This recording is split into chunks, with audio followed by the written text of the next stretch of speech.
upon the far shore of Tariq's Rock, where opposing seas collide and civilizations shatter against one another, a single man stood bearing upon his shoulders the crushing weight of 7,000 warriors and the dream of an entire nation. Tariq ibn Ziyad was no mere commander who maneuvered armies. He was an architect of terror, forging weapons from the impossible and kindling fuel from fear itself, setting his warriors' hearts ablaze long before the swords could ignite the battlefield.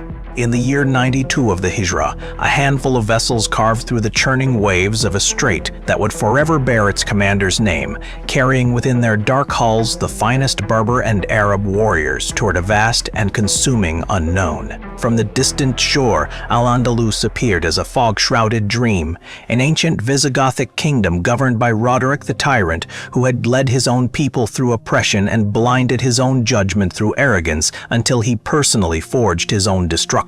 Tariq's features were severe as flintstone, his eyes fixed upon the far horizon, still redrawing the battle's geography deep within the feverish, relentlessly calculating furnace of his mind.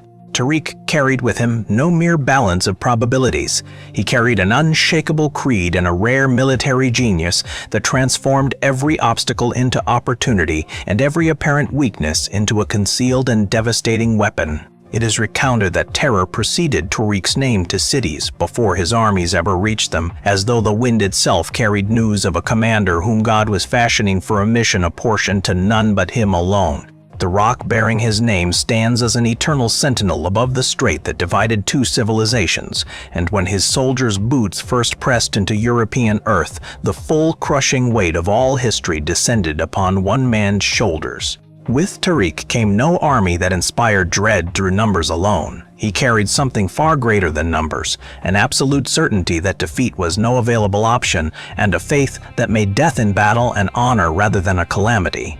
In the councils of Visigothic kings, his name was whispered between darkness and terror, that strange commander who came from Africa's desert, carrying a sword in one hand and sacred scripture burning within his very heart. The chroniclers wrote that his battlefield vision was supernatural. He read terrain as the veteran warrior reads his enemy's hidden intentions, transforming every hill slope and every valley into a silent and willing co-conspirator. The trembling of his enemies was no testimony to weakness before him. It was testimony to the sheer magnitude of the mind they faced, that sleepless intellect that neither fatigue nor the tempest of battle could ever reach or diminish. Historical accounts describe Tariq as a study in rare contradictions, composed in moments of panic, fiercely alive in moments of terrible stillness, calculating in tranquility what would be executed with the savage ferocity of a hurricane. His men regarded him with a gaze that blended reverence with absolute trust, knowing that he who led them was no mere commander issuing orders, but a forger of destinies who transformed the most immovable fates into sudden and astonishing victories. This is Tariq ibn Ziyad, not merely the hero of legend and inscription, but the iron military engineer who will place you at the very heart of one of history's most defiant, most bewildering, most unconquerable scenes. The Iberian Peninsula in the year 92 of the Hijra was living through the final convulsive moments of a fractured empire. Visigothic princes tearing at one another over thrones while the land itself burned and bled beneath them. King Roderick the Visigoth was no weakling in the military sense. He stood at the vanguard of 100,000 ironclad warriors, armored in his own heavy pride upon land he considered utterly impregnable and inviolable. 7,000 against 100,000, the numbers alone cast a paralyzing dread into the heart of any military analyst. Yet Tariq knew these numbers precisely and did not flinch, not even by a single trembling fraction. Tariq crossed the strait under the shroud of darkness, defying the classical military doctrine, demanding numerical parity and careful preparation, as though proclaiming that the impossible is not the coward's wisdom, but the genius's supreme theater. The land upon which he descended was alien in every dimension, its language, its terrain, its vast and threatening unknown. Yet Tariq read it through entirely different eyes, perceiving in every geographic feature a concealed and potent weapon waiting to be wielded. The scene viewed from above resembled a lone chess knight storming a board where his opponent commanded every piece, yet Tariq's genius lay in his absolute refusal to acknowledge the conventional rules of the game. Word reached Roderick that a small Muslim force had crossed the southern shore. He dismissed it with contempt and delayed his response, and that precise act of dismissal became the single costliest decision in his crumbling kingdom's entire history. For Tariq exploited every day of that delay, consolidating his foothold, mapping the alien geography, and forging critical alliances with the disaffected southern princes who burned with resentment against Roderick's usurping tyranny. Intelligence reached Tariq of the internal fractures consuming the Visigothic kingdom. He seized upon them immediately, forging alliances with the sons of Witiza who were consumed by their own blazing righteous fury against the usurper king. The Iberian hills silently absorbed his army's movements while he maneuvered it with a surgeon's precision rather than an attacker's recklessness, calculating every movement's angle, imposing order where chaos would have devoured a lesser force. His messages to Musa ibn Nusair in Morocco carried requests for reinforcements in measured, calm tones, yet those same messages radiated an absolute, unshakable confidence that only those who see the battle's conclusion before it begins can ever project. Rodoric's forces gathered in Wadi Laka with the manufactured solidity of concealed internal fragility, for the great army is not always stronger than the unified army gathering around a visionary and unbreakable commander. On the night before the great battle, Tariq sat alone, staring into the fire's consuming heart, every detail of the plan he had built swimming through his mind, as though reviewing a vast epic he had written and must now bring to life on the field. The staggering numerical disparity was fuel for Tariq rather than an added burden, for probable death paralyzed every ordinary commander, yet for Tariq it liberated his warriors entirely from the crushing weight of anticipated loss. In that pivotal moment, the Visigothic Empire prepared for a conventional war, while Tariq was engineering something altogether different, not merely a battle but a psychological trap that would spring before a single sword cleared its scabbard. The darkness that had fallen over the Andalusian coast that night was heavy with the weight of what was about to occur. A small army preparing something history had never before witnessed with such staggering disparity of numbers. In the eyes of his ordinary soldiers gathered around their fires, something resembling settled fate resided. They knew tomorrow would not be an ordinary day, but would be either martyrdom or conquest, with no third possibility between them. Here dwells the most contentious moment in Tariq ibn Ziyad's history. Did he burn the ships or not? And in either case, the truth is greater than anything imagined by those who traffic in legends and tales. Conflicting historical documents indicate that Ibn Atari in the Bayan al-Maghrib and Ibn Khaldun explicitly record the burning, while some contemporary historians avoid it entirely, casting doubt upon the received account's foundations. Yet what the historians agree upon is that Tariq did something decisive with the ships, whether he burned them, returned them, or moved them away, because the singular message he intended to deliver was absolute and undeniable. There is no road back. This decision alone, regardless of every detail, was the supreme psychological weapon in Tariq's arsenal, for it transformed the fear of death into fuel for combat and made the only conceivable ending a final and absolute victory. The psychological effect upon his soldiers was instantaneous and profound. When a warrior knows the sea behind him is sealed, and before him stands an enemy multiplying in numbers, the survival instinct itself transforms into an instrument that does not break and cannot be defeated. Here, the distinction between the strategic commander and the tactical commander becomes luminously clear. The strategist reshapes the balance of the soul before reshaping the balance of force, and Tariq was rare in commanding both simultaneously. The famous speech, transmitted in multiple forms, was the embodiment of this psychological genius. He said words meaning, "The sea is behind you and the enemy before you, so where is the escape? Today, nothing protects you but your faith and your sword." Those words were no hollow rhetoric. They were a precise key unlocking the warrior's subconscious mind, liberating him from the crushing weight of fear that had been his greatest enemy long before the fighting itself began. The idea of cutting the line of retreat was not Tariq's invention, But what was uniquely his was the timing, the application, and the profound spiritual context, binding it to a meaning that transcended mere survival into mission, responsibility, and sacred dignity. The Islamic military units formed their lines in Wadi Laka with measured, deliberate slowness, awaiting Tariq's signal, and Tariq observed Roderick's movements as though watching puppet theater figures moving through the stage of an inescapable fate. The Visigothic army presented walls of heavy cavalry and armored war chariots, a spectacle that should have ignited terror in every warrior who faced it, yet the fear it was meant to inspire simply could not find purchase in hearts already sealed against retreat. Yet Tariq saw something no other eye perceived. He saw a large army held together by brittle alliances, containing within itself unwilling allies and soldiers whose obedience was compelled rather than born of conviction and unshakable faith. Tariq deployed his forces with exceptional mastery, placing his light cavalry on the wings for rapid movement capability and forming his close combat infantry into a rigid and immovable iron column at the center of the line. The movement of the sons of Watiza upon the left flank was among the most complex elements of the entire battle. When they abandoned Roderick at the climax of the confrontation, it was no accident, but the fruit of Tariq's own patient and calculated diplomacy. The numerical superiority suddenly became a weight impeding coordination, for the great army, when one of its primary pillars collapses, resembles a vast bridge that has lost a critical support and teeters upon the very brink of catastrophic ruin. The Muslim assault began at dawn, when the mind floats between sleep and waking, and when the great army's enormous body was slower in response than its own sheer size should have permitted it to imagine possible.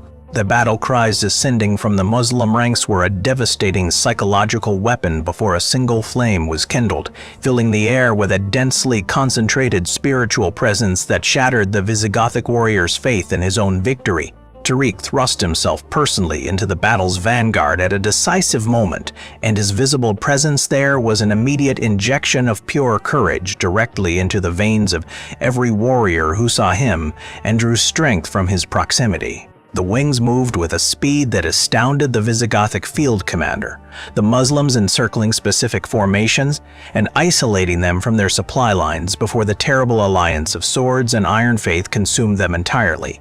In the moment, Roderick understood that his flanks were disintegrating and that the trap had been drawn tight around him. It was already too late to repair what arrogance and hollow planning had systematically destroyed. The dense dust cloud rising above Wadi Laka was sufficient to obscure the sun itself, and within that choking darkness, entire formations of Visigothic cavalry dissolved completely, swallowed by the churning earth without leaving any trace behind. The Islamic center's resistance under immense pressure was measured by spiritual and physical training. The warrior with no road behind him transforms his entire body into a wall that refuses to yield a single inch of ground.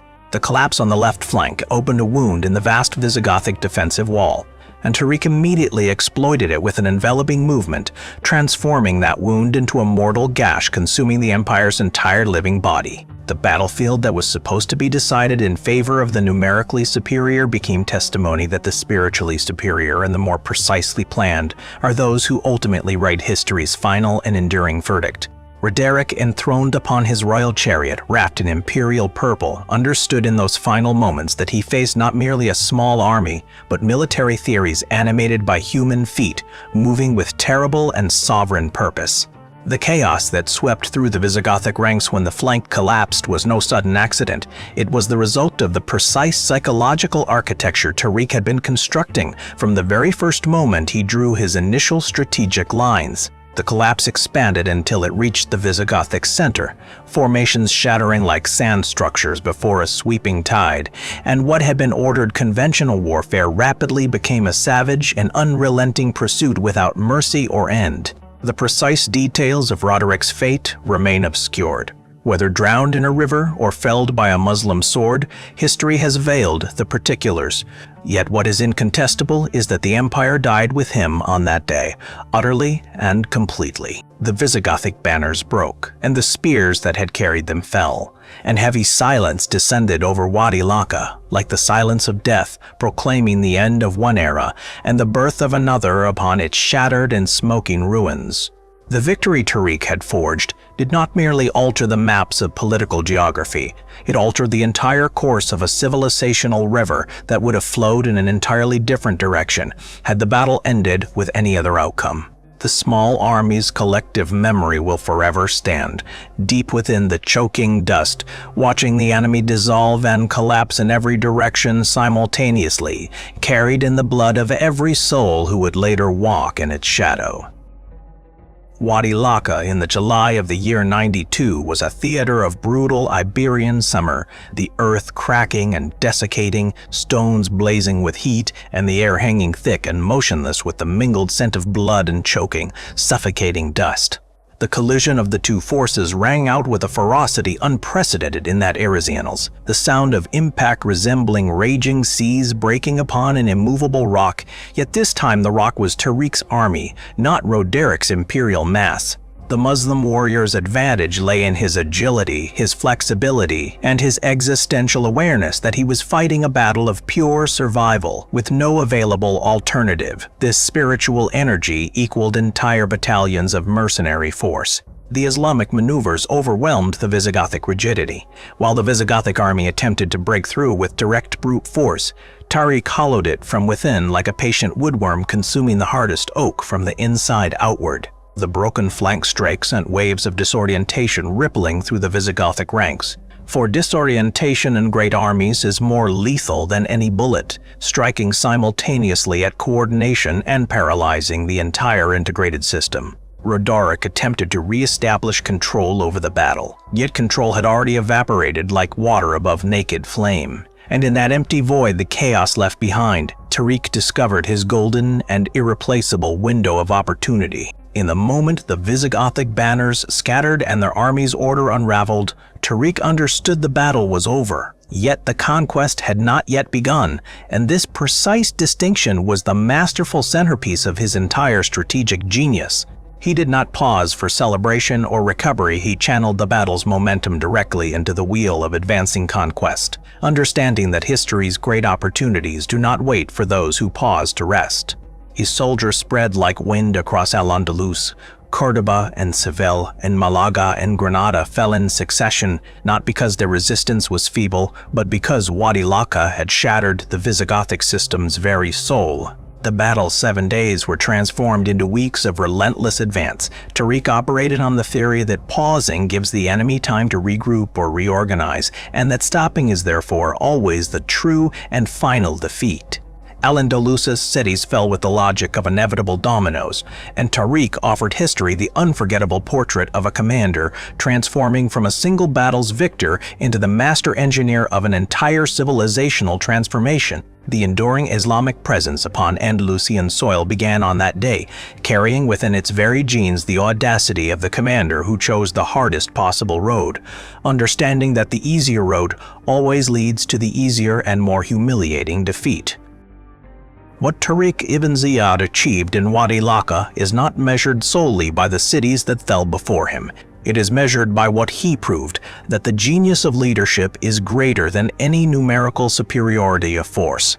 The collapse of an empire stretching centuries from the fall of Rome, accomplished by 7,000 warriors, makes the Battle of Wadi Laka a living case study to which military scholars still return with endlessly renewed and searching questions. Strategic analysts ask today, what gave Tariq the audacity to do what he dared to do? The answer is not madness, but a precise and meticulous calculation of variables that all others had failed entirely to perceive or appreciate. The internal fractures of the Visigothic kingdom, the favorable geographical winds, the precise timing of the strike, and the psychological impossibility of enduring defeat all were already accounted for in Tariq's calculations long before the crossing itself. Among history's most bitter ironies, Tariq the Conqueror was never rewarded with governance. He was summoned to Damascus and spent the remainder of his life in the Caliph's shadow, far from the light of the emirate his own hands had forged.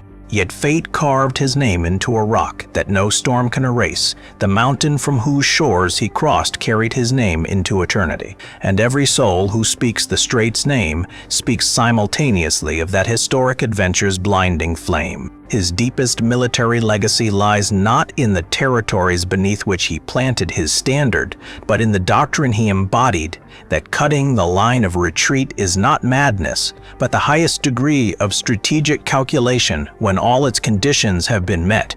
Every officer in every war college studying the list of causes that produced a victory against impossible odds must find within the heart of every answer the name of Wadi Laka and the name of the commander who refused to know fear. 8 centuries of Islamic civilization in Al-Andalus, the science, philosophy, medicine, and art that illuminated Europe during its darkest ages were all a debt resting upon the shoulders of the single dawn decision Tariq himself made. The civilization of Al-Andalus that produced Ibn Rushd and Ibn Hazm and Al-Zahrawi and Ibn Khaldun began in that precise moment when a man refused to be shackled by the absence of a safe retreat and the narrowness of available choices.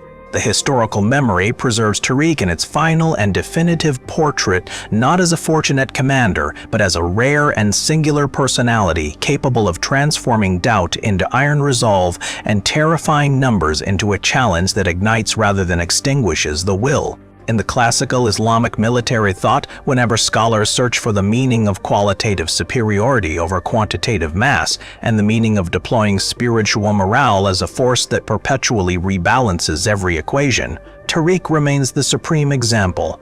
The rock still stands where Tariq once stood, a geological witness testifying that the greatest battles are not won through overwhelming numbers, but through the immense and world-altering decision that arrives in the precise moment when all others have chosen to hesitate.